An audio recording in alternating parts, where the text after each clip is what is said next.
भारत के प्रधानमंत्री नरेंद्र मोदी शनिवार शाम 2 दिन के जापान दौरे के बाद चीन पहुंचे।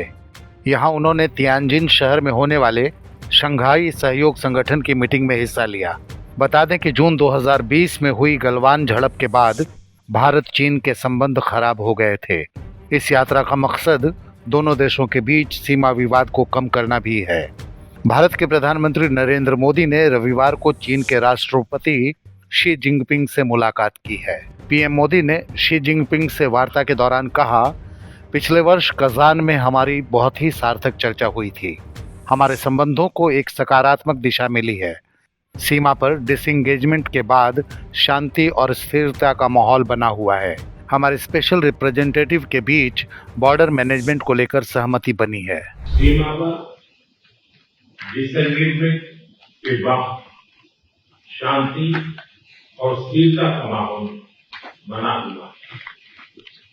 हमारे स्पेशल रिप्रेजेंटेटिव के बीच बॉर्डर मैनेजमेंट के संबंध में सहमति बनी।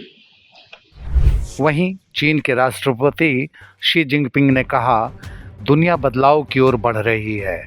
चीन और भारत दुनिया की 2 सबसे पुरानी सभ्यताएं हैं। हम दोनों दुनिया के सबसे ज्यादा आबादी वाले देश हैं और ग्लोबल साउथ का हिस्सा हैं।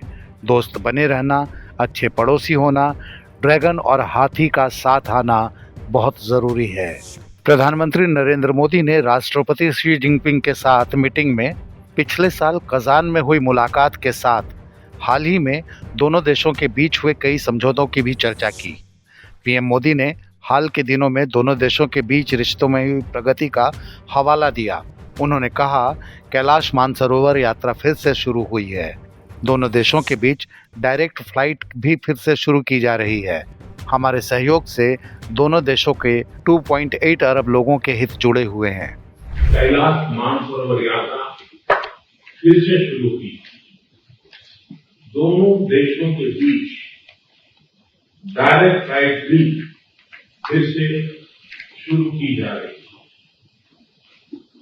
हमारे सहयोग से दोनों देशों के 2.8 बिलियन लोगों के हित जुड़े हुए हैं। इससे पूरी मानवता के कल्याण का मार्ग भी प्रशस्त होगा। पीएम मोदी ने कहा, इससे पूरी मानवता के कल्याण का मार्ग प्रशस्त होगा। परस्पर विश्वास, सम्मान और संवेदना के साथ हम अपने संबंधों को आगे बढ़ाने के लिए प्रतिबद्ध हैं। शंघाई सहयोग संगठन की अध्यक्षता के लिए मैं आपको बहुत बहुत बधाई देता हूं।